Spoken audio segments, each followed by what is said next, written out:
Hi people, it's the end of February and I am in Pescara. I am here just for the weekend and I am supposed to do a lot of maintenance work, but the weather has been truly awful.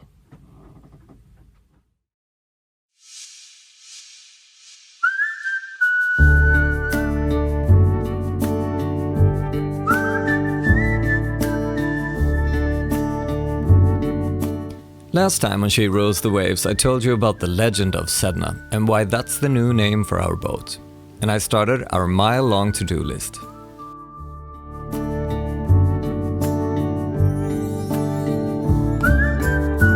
This time I tried to tick off more items off the list, but get my ass kicked by the forces of nature instead. Thanks a bunch for following our adventures and feel free to like the video, comment and share it with your friends. And if you don't want to miss anything, remember to hit the bell to subscribe.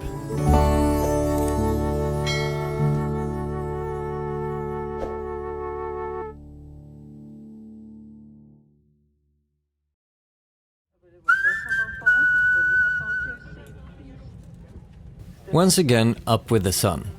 I left the rainy Scandinavia behind and set my course for the slightly warmer and, for the moment, a lot drier Italy. I touched down around lunchtime with a bunch of suitcases of equipment. I jumped into a rental car and drove a bit south of Rome to pick up some goodies from Sedna's former owner, before once again driving over the mountains. Alright, so here I am back in the boat.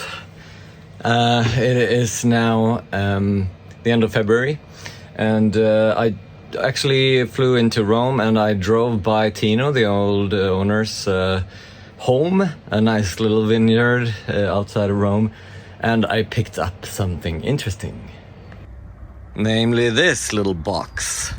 This is, well, not this, but the rest of it. It's an autopilot. So we're gonna install that. This boat used to have an old like Raymarine wheel pilot. You can see that the motor used to stick out there, but that's nowhere near as powerful as this boat needs. So this one is going to be installed.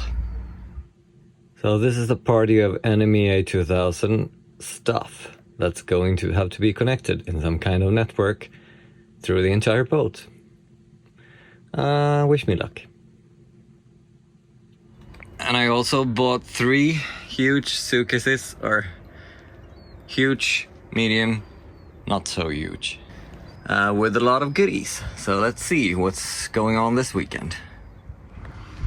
It's a calm evening, but tomorrow is going to be horrific. It's going to be raining and gale, winds, and just awful. So it feels a little weird to do this while not in Sweden, but this is the Swedish Sea Rescue Association. And I'm a member, of course, should be if you're Swedish. So I'm gonna put these stickers up to make sure I support them.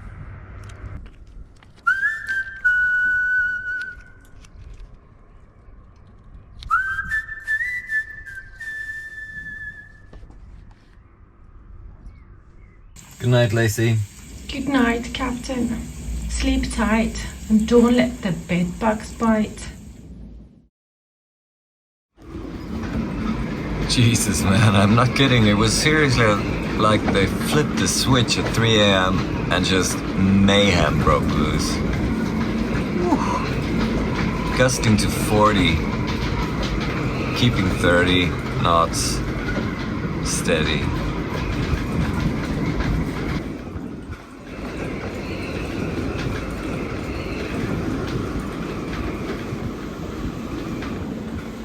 The wind and rain was truly ravaging, but after watching and listening to the amazing powers of nature for quite a while, I finally managed to go back to sleep. Although the lightning had passed by the time I woke up, the wind was still howling. And since the plumbing in the boat is not finished yet, I had no choice but to go ashore.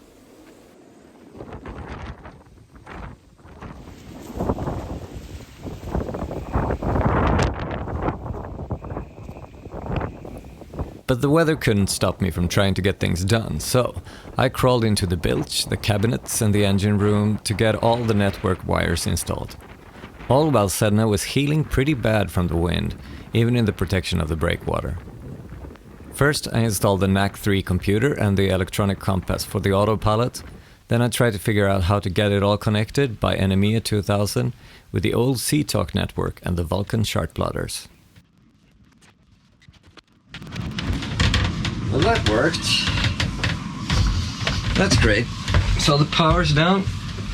And now the ultimate test would be to get that NMEA thingy through there. Yeah. Let's see how that works. This would be so much easier if we were two. Or if, I could just remove the ceiling, but it's way too complicated. Well, it's not complicated, but it's a huge work, 'cause I would have to remove all the linings everywhere, and some of those are not meant to be removed easily, if you get my drift. I'm sure I can make this work with a little patience. You don't have to watch that if you don't want to. Okay, so there's been a lot of weird wire working here, but I think I'm gonna try to make sure that everything works before I actually do anything about, flush mounting here and stuff. There's gonna be a small teak panel here that will hold these two there and there, and then the Vulcan there. That's the plan anyway. We'll see if that works out. I think I've kind of jerry-rigged the whole old SeaTalk system there, and here is the Vulcan cable, so I'm just gonna connect these and see if things work. So they said I needed a junction box and 2 cables of old SeaTalk network, and those are like $50 each, so I figured at least I'll try to jerry-rig something, so we'll see. It seems to work here, but that doesn't mean it will all be at the NMEA network. The wind is though, that's a good sign. Okay, so it seems to be working. This is the slave Vulcan. It's gonna be mounted there. It shows now wind speed information and depth information and boat speed information. All that's coming from these two. Then we have the chart, and we have speed of ground, which is from this GPS, of course. We have depth, which is from the SeaTalk network, wind speed, and sea temperature, 9 degrees. Alright, so something like this. These things will be mounted up there. We have the sail steering on the Vulcan Slave, and we have the old ST40 Raymarine SeaTalk thingies. And we have the main of the Master Vulcan. I'm not entirely sure where it's going to be mounted, but something like this.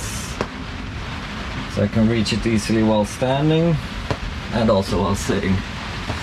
And then the last piece of the cockpit puzzle is the autopilot controller, and I figured maybe I'll put it here because there used to be one of these before for the old autopilot, so something like that probably.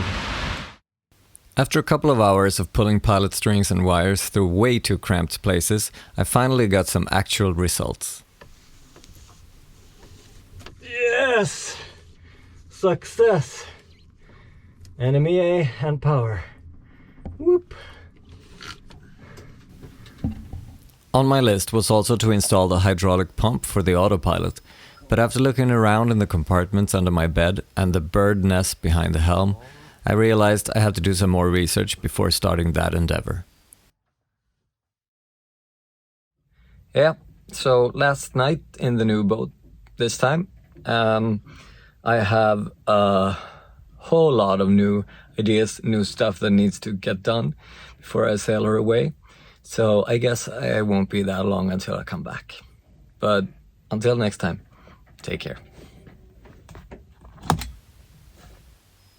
The spring feeling I had the first day of drinking coffee at Tino's vineyard and driving through the Italian countryside was definitely gone when I drove back through the mountains to the airport. The rain and gale in Pescara over the weekend had obviously turned into a blizzard up here, but it was still quite beautiful. And although I didn't manage half of the projects I wanted, I was still pretty happy with the stuff that I did get done. So, while I pass over the Falsterbo Canal and reminisce of last year's sailing, please click the subscribe button and the bell. And if you want more, check out my Patreon page and consider joining the crew. Next time, I bring a new crew down by car to start some real work. So, until then, take care.